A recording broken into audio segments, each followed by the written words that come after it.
بسم الله الذي لا يضر مع اسمه شيء في الأرض ولا في السماء والسميع العليم. اللهم صل وبارك على محمد وعلى آله. ولا حول ولا قوة إلا بالله العلي العظيم. لا إله إلا أنت سبحانك إنا كنا من الظالمين. لا إله إلا أنت سبحانك. اللهم صل وبارك على محمد وعلى سيدنا محمد وعلى سيدنا محمد وعلى سيدنا محمد وعلى سيدنا. اللهم صل وبارك على محمد وعلى آل سيدنا محمد وعلى سيدنا. بسم الله الذي لا يضر مع اسمه شيء في الأرض ولا في السماء السميع العليم. بسم الله الذي لا يضر مع اسمه شيء في الأرض ولا في السماء السميع العليم. بسم الله الذي لا يضر مع اسمه شيء في الأرض ولا في السماء السميع العليم. اللهم رب اشرح لي صدري.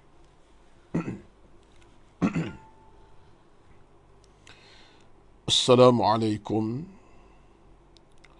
ورحمة الله وبركاته. إن الحمد لله نحمده ونستعينه ونستهديه ونستغفره ونعوذ بالله من شرور أنفسنا ومن سيئات أعمالنا. من يهده الله فلا مضل له ومن يضلل فلا هادي له. أشهد أن لا إله إلا الله وحده لا شريك له وأشهد أن محمدا عبده ورسوله. ربنا عليك توكلنا وإليك أنبنا وإليك المصير. ربنا افتح بيننا وبين قومنا بالحق وأنت خير الفاتحين. بسم الله الذي لا يضر مع اسمه شيء في الأرض ولا في السماء وهو السميع العليم. اللهم أعنا على ذكرك وشكرك وحسن عبادتك. اللهم تقبل منا إنك أنت العليم الحكيم. لا إله إلا أنت سبحانك إنا كنا من الظالمين. اللهم رب اشرح لي صدري ويسر لي أمري واحلل عقدة من لساني يفقه قولي يا رب العالمين. أما بعد، أعوذ بالله من الشيطان الرجيم. وما تقدموا لأنفسكم من خير تجدوه عند الله هو خيرا وأعظم أجرا. Sadaqallahul Azim. Dan apa sahaja yang kamu lakukan, amalan-amalan untuk diri kamu daripada perkara kebaikan, pasti kamu akan dapatinya berada si Allah Subhanahu wa taala. Dialah Tuhan sebaik-baik pemberi dan sebesar-besar ganjaran dikurniakan kepada kamu. Al-Muzammil ayat 20. Wa qala Allah Ta'ala aydan wa ma tunfiqu min khairin fa inna Allah bihi alim. Dan apa saja yang kamu belanjakan, yang kamu infakkan daripada kebaikan, sesungguhnya Allah amat mengetahui tentangnya. Al-Baqarah ayat 273. Sadaqallahul Azim. Yang dihormati, berbahagia, dikasihi Al-Fadhil, pengurusi surau An-Nur Fasa 3A Bandar Seremban Selatan, dan seluruh dan kuasa pengurusan surau An-Nur Fasa 3A, dan khasnya kepada seluruh para jamaah muslimin dan muslimat, tuan-tuan, puan-puan dari kalangan jemaah tetap surau An-Nur Fasa 3A Bandar Seremban Selatan. Dan kita alukan bersama pada pagi ini yang sudah mula masuk untuk bersama-sama rakan taulan yang jauh di luar sana, bahkan di Seremban, bahkan seluruh negara, utara, selatan, timur dan barat tanah air, termasuk Sabah Sarawak. Pada semua saya ucapkan ahlan wa sahlan, selamat tiba bersama kita pada pagi ini, dan ahlan bi Ramadan al-Mubarak, dan selamat bersama Ramadan yang penuh dengan keistimewaan, keberkatan dan kemuliaan. Dan kita berada pada tanggal 1 Ramadan 1444 Hijriah, Khamis, bersama 23 Mac 2023 Masehi. Allahu Akbar, Allahu Akbar, Allah Maha Besar, Allah Maha Besar. Alhamdulillah, segala puji bagi Allah. Subhanallah, Maha Suci Allah, Tuhan yang Maha Berkuasa lagi Maha Esa. Alhamdulillah kita dapat bersama pada pagi ini, saat ketika ini, sekitar jam 6.56 pagi ini, berada satu Ramadan Al-Mubarak. Satu saat yang kita menanti, kita menunggu. Setahun yang lalu, maka Ramadan untuk ini muncul sinaran cahayanya daripada semalam maghribnya. Sehinggalah saat ini kita berada detik-detik yang berharga, detik yang penuh keistimewaan, detik keimanan, detik keampunan, detik pahala yang melimpah ruah dan seumpamanya. Allahu Akbar. Itulah Ramadan, bulan ke-9 dalam sedaya bulan Islam, yang pastinya dinanti, ditunggu dengan penuh keimanan, keinsafan oleh seluruh umat Islam yang benar-benar beriman pada Allah. Dan kita merasakan inilah satu peluangnya. Kita nak menambahkan amal-amal salah kita. Dari semalam pun, maghrib semalam pun, kita dengan ilmunya, dengan salat maghrib isyaknya, dengan salat tarawihnya, dengan qiyam sekejap tadi, dengan bacaan Quran kita kumandangkan, dengan zikir tasbih, dengan infak derma, dengan kita berdoa banyak-banyak, kita bermunajat banyak-banyak, dan 1001 amal yang lain. Yang penting tuan-tuan, saya ajak diri saya, ushkurullaha subhanahu wa ta'ala, syukurlah kepada Allah subhanahu wa ta'ala. Kerana saat ini Allah masih panjangkan rezeki kehidupan kita. Umurnya panjang, sihatnya dapat, kekuatan fizikal pun ada bersama kita untuk terus beribadat. Ya Karim, Ya Rahman, Ya Rahim, Ya Allah, Ya Allah, Ya Allah, Ya Tuhan kami. Kerana kita insaf. Ialah dalam setahun yang berlalu, Ramadan yang lalu dengan Ramadan yang bermula pada ini, dalam tempoh setahun, kalau kita tengok di kiri kanan kita, berapa ramai yang telah pergi meninggalkan kita. Rakan sesurau, rakan semasjid, yang semalam kita duduk bersama di masjid, orang tengok orang depan, seorang tak ada, belah kiri mungkin seorang dah pergi, belah kanan kita mungkin dah pergi, mungkin uzur, sangat-sangat uzur. Jadi, macam-macam cerita. Bahkan saya sebut bukan sekadar isunya di kalangan rakan taulan, sepejabat, sesetaman, sesurau. Keluarga sendiri pun, ya, yang kehilangan mak ayah dalam setahun ini, yang kehilangan abang adik kandungnya setahun ini, yang kehilangan saudara mara terdekat setahun ini, yang kehilangan atuknya, tokinya, tokmanya, dan macam-macam lagi lah, ya. Kehilangan, mereka tak pergi menghadap ilahi dalam tempoh setahun ini, belum Ramadan muncul, mereka dah pergi. Tapi kita, tuan-tuan sekalian, ucaplah syukur kepada Allah SWT. Dan ucapan syukur kena ditanda aras dengan apa? Dengan amalan lah. Amalan lah kita lakukan. Maka jangan kita abaikan. Dan satu di antara konteks Ramadan yang saya sebut di banyak tempat lokasinya, jangan buang masa. Itu saja. La tudai' al-waqt. La tudai' waqtak. Jangan kita lah, saya termasuk, hilangkan masa, buang masa, begitu saja. Berharga masa kita ni tuan-tuan. Kita nak berehat, sila, tak ada masalah. Kepenatan, rehat. Nak tidur, silakan. Kerana itu keperluan daripada fizikal kita, dah letih, nak rehat, tidur. Tapi dalam saat kita ada kekuatan untuk beramal, bukan tidur semata-mata, ada kekuatan untuk beramal, beribadat, gunakanlah. Dan dia berkait dengan soal amal-amal sunat dan amal wajib. Amal sunat, contohnya kita bertasbih, bertahmid, berselawat, siang malam, tengah ada masa, selawat banyak-banyak, duduk dengan penuh keinsafan, tasbih, tahmid, lebih jauh lagi baca Quran, ya, dalam keadaan merenungi ayat-ayat Allah sepatah dua patah.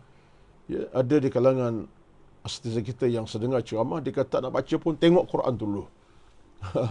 Saya boleh terima tu. Ya, tak nak baca rasa malas, tapi tengok Quran, pegang Quran, tengok Quran saja. Ataupun balik belik Quran, tengok ayat-ayat, tengok tak baca.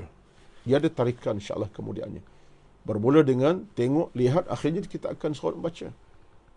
Faktanya ialah kita dekat dengan Al-Quranul Karim. Baik. Itu contoh, jangan hilangkan masa. Apalagi cabaran kita dengan phone-phone ni, membolehkan kita kadang-kadang 1-2 jam, 2-3 jam, tak rasa apa pun. Seronok je. Scroll to scroll ni, hantar mesej, WhatsApp, jawab macam-macam forward. Tapi hakikatnya lah, kalau ia benda yang boleh mendatangkan lara, kita kena kontrol lah. Janganlah sampai tahap berjam-jam. Tak salah nak gunakan phone kita untuk hantar mesej, tanya khabar, untuk jawab mesej, jawab WhatsApp, nak tengok tuni-tuni dari sudut hukum, tak ada masalah. Dia benda-benda baik, silakan. Tapi kalau kita berlebihan sampai berjam-jam, sedangkan Quran tak sampai 10 minit, maka itu kita kena perbetulkan. Kita kena ikat balik kekuatan kita untuk tidak habiskan masa. La tudayya' waqtah. Jangan kau habiskan masa yang berbaki dalam hidup kita. Baik. Tuan-tuan sekalian, saya pada pagi ini, oleh kerana kita dah masuk satu Ramadan Al-Mubarak, kita nak bercakap daripada sudut hati ke hati. Terutama dalam topik saya dalam live anjuran Surau An-Nur fasa 3A Bandar Seremban Selatan ini, dah muncul di kaca phone tuan-tuan, di kaca iPad tuan-tuan, kaca komputer tuan-tuan. Infak dana untuk aktiviti kuliah ilmu Surau An-Nur fasa 3. Maka saya seawal muqaddimah pada pagi ini mengajak tuan-tuan untuk menginfakkan apa kita ada, RM kita, kepada tabung dana Surau An-Nur fasa 3A. Klik saja nombor akaun yang ada itu dan hantar secara online. Sikit banyak silakan. Apalagi Ramadan ini, siapa yang nak berkat Ramadan dengan hasil pendapatan dia cerai siang malam, infaklah. Jangan kedekut untuk Ramadan.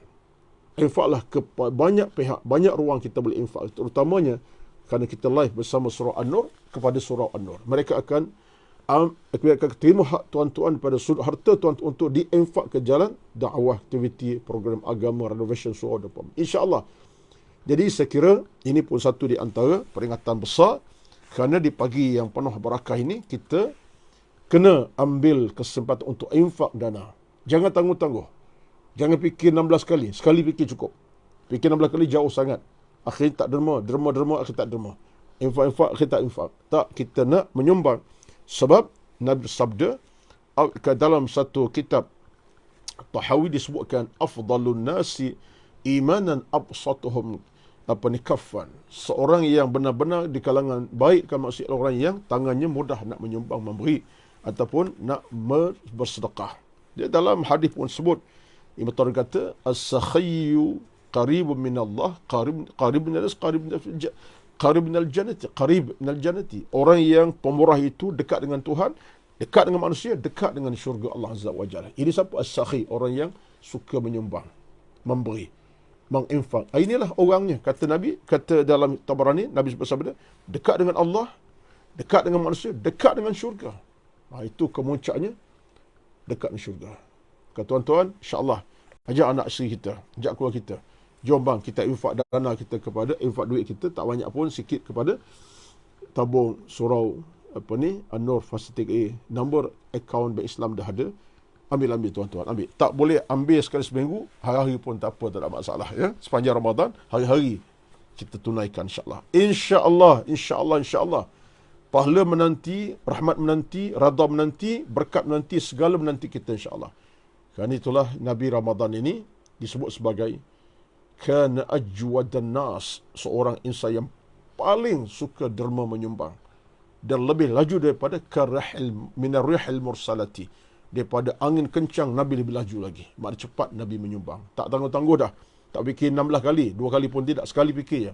Ini saya ajak tuan-tuan dengan penuh keikhlasan. Baik, satu di antara kekuatan Ramadan yang kita mesti akur dengan kehendak ketentuan Allah Azza wa Jalla ialah peluang bertaubat.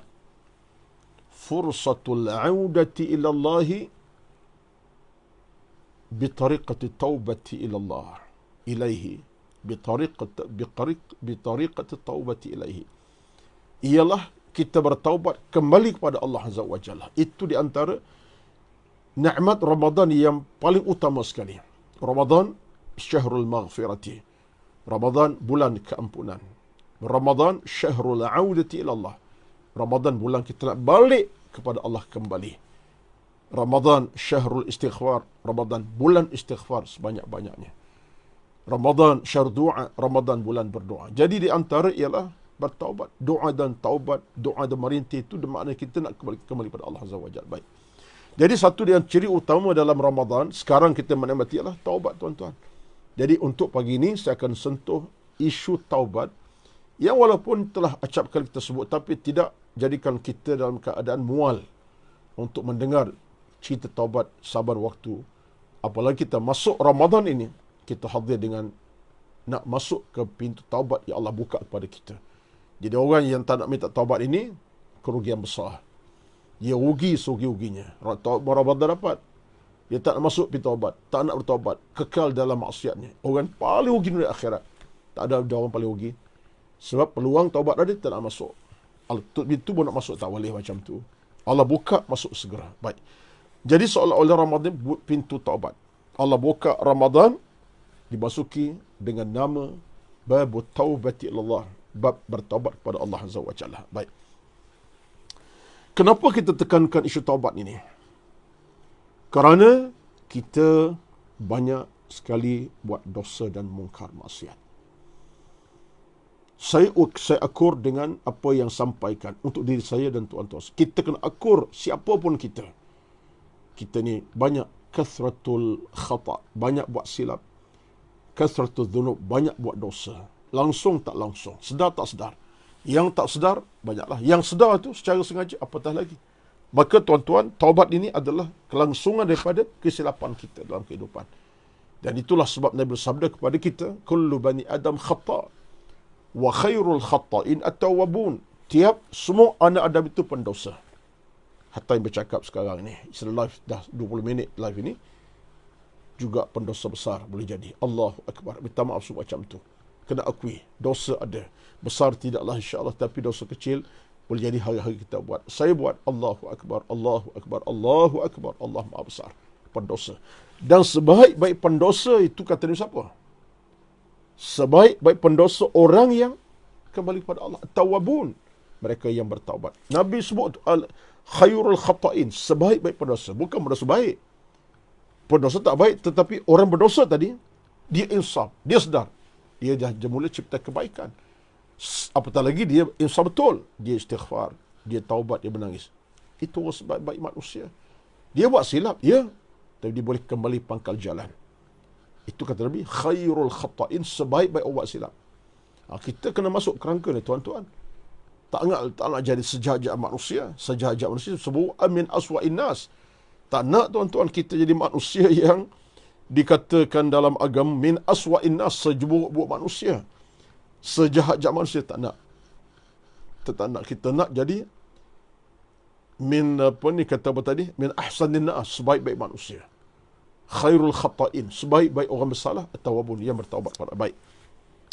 Kalau tengok dalam hadis Nabi sallam yang kita sentiasa baca hadis ini pun tak pernah lekang di bibir lah, sebab dia lebih penting.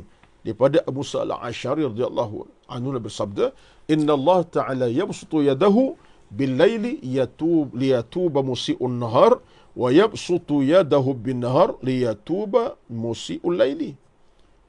Satu hadis pada Imam Muslim, Nabi kata apa? Sesungguhnya Allah SWT membuka tangannya untuk di malam hari untuk menerima taubat hamba yang dosa siang hari. Allah buka tangannya untuk taubat orang dosa siangnya kepada malamnya. Iaitu malam Allah buka pintu untuk terima dosa orang siang berdosa. Allah buka pintu belah siang untuk terima dosa orang yang berdosa pada malam. Jadi seolah malam siang itu, sekali kita buat dosa, Allah buka pintu keampunan. Siang dibuka, malam buka. Ini apa tanda ni?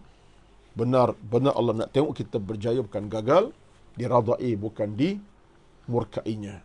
disejahterakan, bukan disaksakannya. Ini satu kenyataan.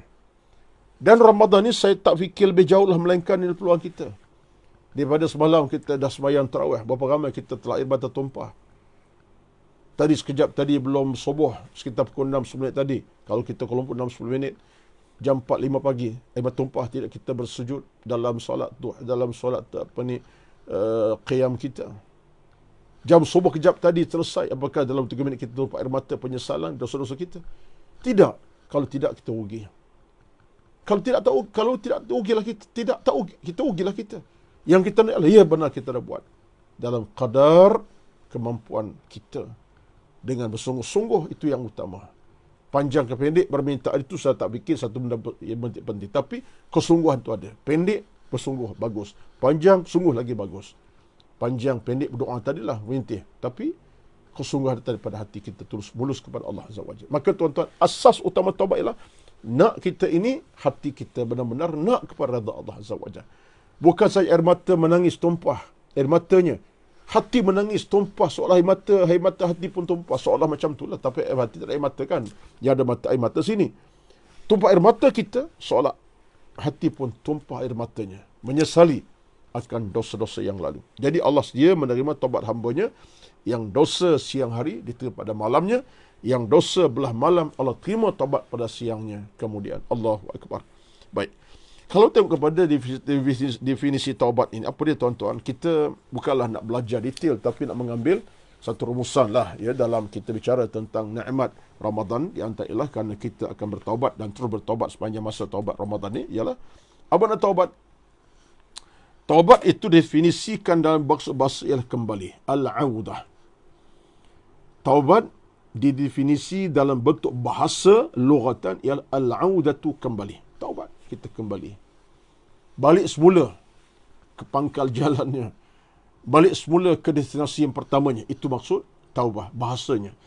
Adapun syarak ialah kembali dari sesuatu yang ditegah oleh Allah kepada sesuatu yang terpuji di sisi Allah Subhanahu Wa Taala. Itu syarak. Taubat syarak, taubat dalam syarak, dalam istilah dikata sebut sebagai apa?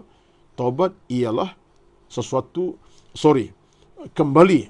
Ya, kembali dari sesuatu yang ditegah oleh Allah kepada sesuatu yang diradai, yang terpuji, yang Allah suka. Allah suka dan Allah puji orang macam ni, amalnya. Jadi ini peringkat taubat secara syarak lah. Kembali daripada akhlak buruk, ke kejahatan kepada keimanan, ketakwaan kepada. Itu taubat. Kembali pada Allah Azza wa Jalla dengan maksud meninggalkan yang buruk, buat yang baik. Tuan-tuan, ini saja proses taubat kita sebenarnya. Tapi itulah saya pun sebut pada hati saya, bukan mudah nak berubah ni. Nak meninggal maksiat dah lama kita buat, orang pun tak tahu, seronok kita, payah. Tapi dalam kepayahan cari kekuatan. Takkan kita nak kekal dalam kejahatan sampai ke mati? Apa kata mengerti mengejut tak sempat bertaubat?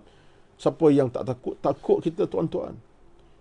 Mati mengejut ni satu al-mautu baghtatan. Mati mengejut satu jinayah, satu kedudukan yang berat kita kena pikul. Satu benda yang berat kita nak pikul. So, mati tanpa sebab taubat, mengejut. Tengah-tengah sehat meninggal, tengah-tengah berjalan meninggal, tengah-tengah relax tidur meninggal, tengah-tengah bercakap meninggal. Tak sempat nak bawa apa kebaikan contoh. Tak sempat taubat pun. Bayangkan, tak taubat lagi.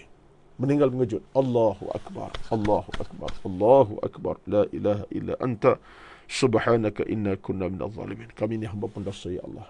Kami ni zalim. Kami lupa. Itu dia.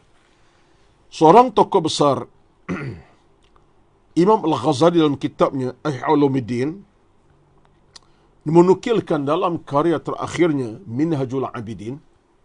Kerana Minhajul Abidin karya terakhir Imam Al-Ghazali, kita ingat, Minhajul Abidin adalah karya terakhir Imam Al-Ghazali. Dia menukilkan taubat. Dia kata apa? Dia kata Imam Al-Ghazali, taubat merupakan satu tindakan hati. Itu dia. Taubat merupakan satu tindakan hati. Ia bermaksud bahawa tindakan yang dilakukan sebagai usaha pembersihan hati segala maksiat yang menyebabkan hati terhijab pada Allah. Maksudnya, kata Imam Al-Ghazali, taubat ialah satu tindakan hati. Hati yang mengejutkan, hati yang gerakkan kita. Bukan fizikal semata-mata. Hati gerakkan kita, kejutkan kita, bimbing kita. Dan ia bermaksud, taubat bermaksud apa? Tindakan yang dilakukan sebagai usaha pembersihan hati dari segala maksiat yang menyebabkan hati terhijab daripada Allah Subhanahu wa taala. Kita nak pulihkan hati supaya balik pada agama. Hati yang pernah terhijab oleh dosa-dosa kembali pulih. Itulah maksud taubat, kata Imam Al-Ghazali dalam kitabnya. Dalam kitab Minhajul Abidin, dia merupakan karya terakhir beliau sebelum meninggal dunia, wafat. Baik. Itu kepada Imam Ghazali. Apa pandangan Syekh Abdul Qasim Karim Hawazin Al-Qushari? Ya, kita kena Abdul Qasim Al-Qushari lah mudah-mudahnya. Abu Qasim Al-Qushari, seorang ulama besar pada tasawuf, dalam risalah Al-Qushari dia kata apa? Taubat merupakan jalan pendakian utama dan pertama bagi setiap Muslim, apatah lagi mereka yang melalui jalan para sufi. Taubat ini, kata Syekh Al-Qushari, ialah suatu jalan pendakian utama. Kita sedang bergerak menuju kepada Allah, untuk sampai kepada Allah, dan kita berjalan melalui jalan para sufi. Kita ikut langkah jejak orang-orang yang bertakwa sebelum kita. Amalnya kita ikut, perangai kita ikut, sikap itu, akhirnya kita ikut perjalanan mereka menuju kepada Allah Azza. Kita mendaki searah makin bukit, seorang makin tinggi ke puncaknya. Puncaknya apa? Syurga lah, ketemu Allah Azza wa Jalla. Baik. Ini pandangan Syekh Abdul Qasim Al-Qushayri dalam kitabnya Risalah Al-Qusyariyah. Itu yang disebut tafsir dalam bab taubat. Baik. Kemudian kalau tengok dalam pandangan yang lain sikit lagi, pandangan seorang tokoh besar yang ahli sunnah bernama Syekh Al-Bushanji, ya. Ketika ditanya tentang taubat, dia kata apa? Taubat ialah apabila kamu mengenangkan dosa-dosamu, kemudian kamu tidak merasakan kemanisan ketika mengingatinya, lantaran penyesalan dan kesedihan terhadap dosa itu adalah taubat yang benar. Dia menarik pula pandangan Syekh Al-Bushanji ini.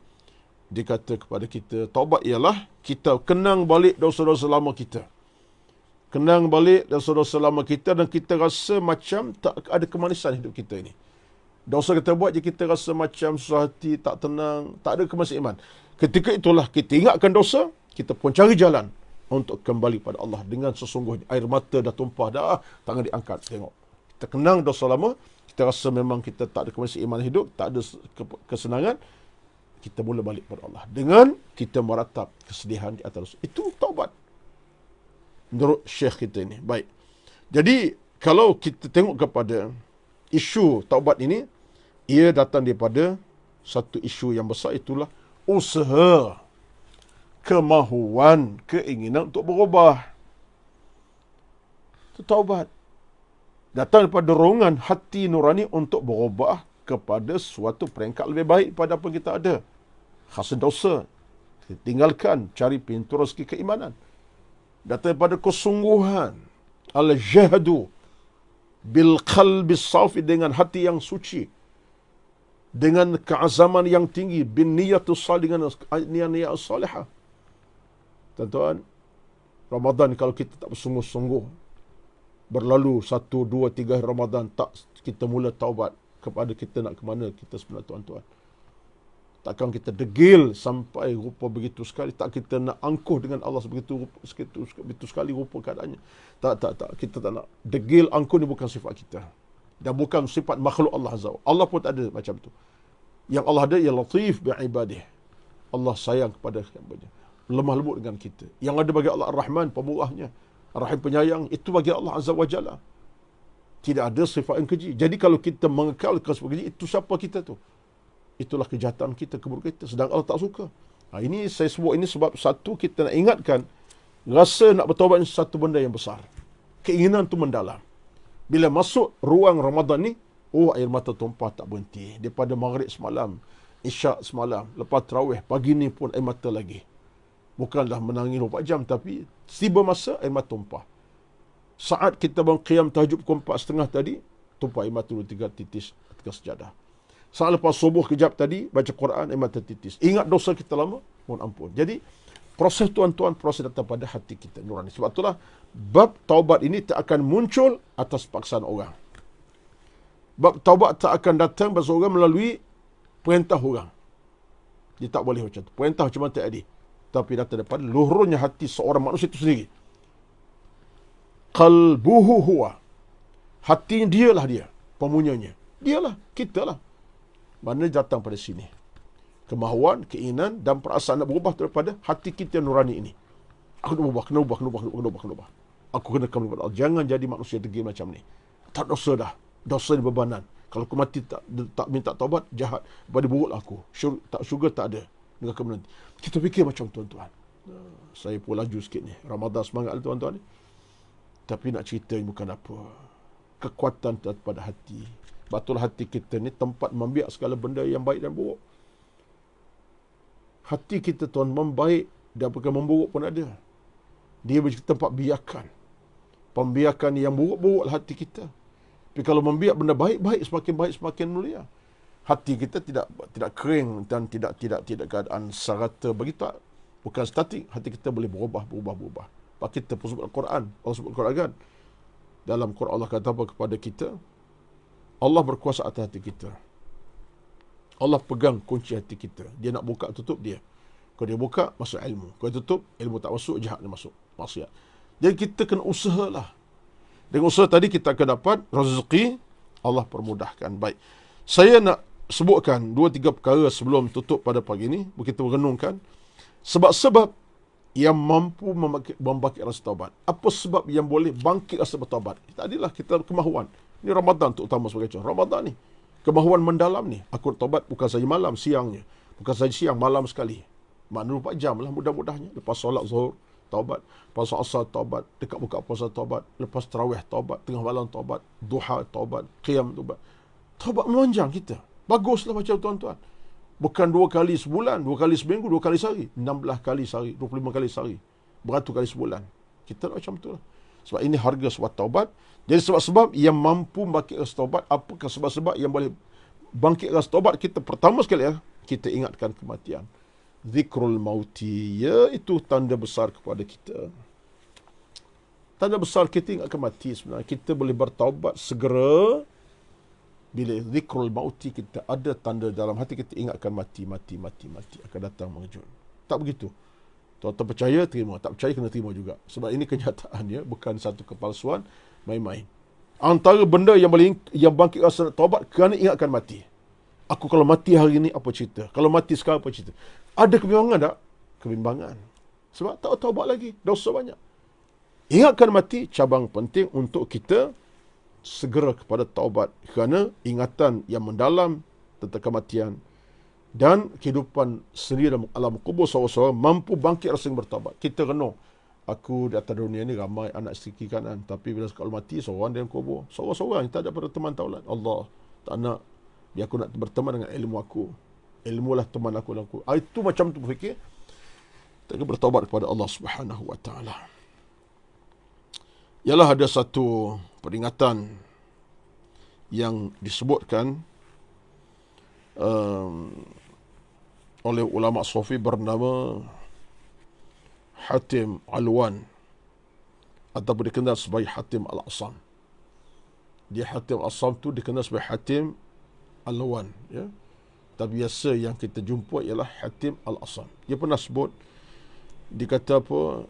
Ma min sabahin illa wa yaqulu syaitanu li ma ta'kulu wa ma talbas wa aina taskun fa aqulu akul mauta wa albasul kafana wa askunul qabra fa yahrab. Kata Hatim Asam, tidak berlalu satu pagi kecuali syaitan akan datang bisik kepadaku dan pada semua anak Adam tanpa kecuali siapa pun dengan pertanyaan. Dia tanya apa? Ma ta'kul, apa engkau makan untuk isi perut kamu? Wa ma talbas, kau pakai apa untuk menutup aurat kamu? Wa aina taskun, kamu tinggal di mana? Ya, tempat kamu duduk sekarang di mana? Destinasi kamu pergi sebagai hamba Allah bumi di mana? Utara ke selatan ke Perak. Tak kira lah, Perak, Johor, Melaka contohnya. Sabah, Sarawak sampai kepada Mekah, Madinah, Jeddah semua. Syaitan ditanya kita, kamu tinggal di mana sekarang ni? Dia kan tak tahu, tapi nak bertanya sebab nak rosakkan kita. Lalu kata Hatim Asam, kalau aku ditanya macam tu, kalau aku ditanya, dia bercakap untuk nada dia ni. Kalau syaitan tanya aku makan apa, pakai apa, tinggal di mana, aku jawab katanya, aku akan jawab di syaitan, akulul mauta, aku sedang memakan kematian. Mana mati aku sedang makan dia. Aku yang sedang mati. Maksud makan bukan makan macam kita makan coklat, makan nasi tu. Kalau tak. Tapi seolah kita sedang makan cerita mati, aku ingat mati. Aku akan mati tiba satu hari. Sebut macam tu. Syaitan tak akan dekati kita. Dan wa albasul kafana. Kata Asam, aku bercakap syaitan, aku ni sedang pakai kain kafan untuk jadi mayat terlentang. Oh, ya Allah, ya Tuhanku. Dia jawab macam tu. Aku sedang pakai kain mayat, kain kafan untuk liang lahatkan. Berani tuan untuk cakap macam tu? Saya tak berani. Tak berani tuan-tuan. Sebab tak nak mati lagi. Dosa banyak. Allahu Akbar. Tapi kata Asam, hati Asam, kau jawab, aku sedang pakai pakaian kafan. Aku tunggu masa untuk dikebumikan saja. Hebat tuan-tuan. Kemudian, ditanya, Aina taskun. Kamu di mana tinggalnya masa hidup ni? Dia akan jawab, dia kata apa? Askunul qabr, aku menghuni kubur. Aku tinggal dalam kubur. Aku duduk ke kubur. Aku duduk dalam kubur. Allah. Harapnya jawapan tinggal mana? Di Banting. Di mana? Di Shah Alam. Di mana? Pulangan. Di mana? Di Sepang. Di mana? Di Putrajaya. Di mana? Di Shah Alam. Di mana? Di Kuantan. Contohnya lah. Di mana? Di Saudi Arabia. Mekah lama duduk. 40 tahun dah. Lahir kat situ. Rupanya dia kata, aku jawab kepada syaitan bertanya, di mana kamu tinggal? Askunul qabra. Aku tinggal dalam alam barzakh, alam kubur. Itu kediaman aku. Jadi, ini merupakan satu cerita nak menyatakan tentang proses kita nak hidupkan hati itu. Ingatkan mati, kain kafan, ingatkan dosa, ingatkan syurga, ingatkan ke alam kubur. Tuan-tuan sekalian, Allah, ini semua panduan kepada kita lah ni. Panduan saya kepada kita semua. Baik. Jadi, di antara isu ialah kita nak kena ingat kematian. Yang keduanya ialah kita ingat akan nikmat syurga dan azab neraka yang Allah janjikan. Ingat macam tu.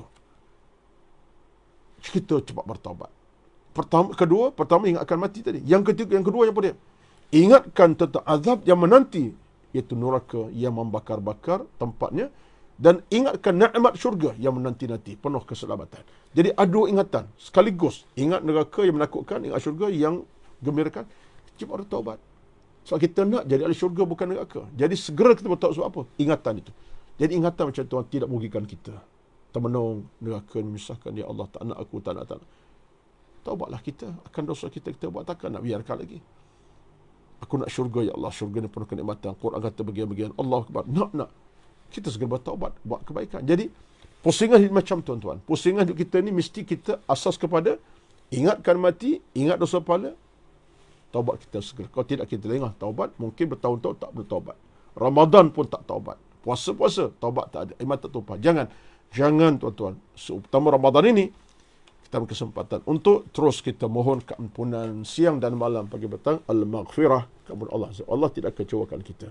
Kita bersihkan hati, jiwa bersih, hidup kita bersih, dan percayalah, itulah di antara ketentuan Allah kepada kita, yang Allah nak hambanya balik kepadanya dengan taubat, istighfar kepadanya. Amin. Rabbal alamin. Ramadan peluang kita semua, dan saya nak anjur tuan-tuan balik kepada cerita sedekah tadi, semangat tadi. Mari sama-sama kita tunaikan hak sedekah kita demi untuk kelangsungan hidup kita penuh keberkatan dunia akhirat, insya-Allah. Kerana sedekah kita ini tidak akan pernah dikecewakan Allah kelebihan pahalanya, keselamatan dunia akhirat. Amin. Rabbal alamin. Itulah sekadar pertemuan kita pada pagi ini.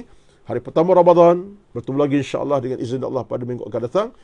Aqul qawli hadza astaghfirullahal azim li wa lakum wa lisairil muslimina wal muslimat fastaghfiruhu innahu huwal ghafurur rahim. A'udzu billahi minasy syaithanir rajim.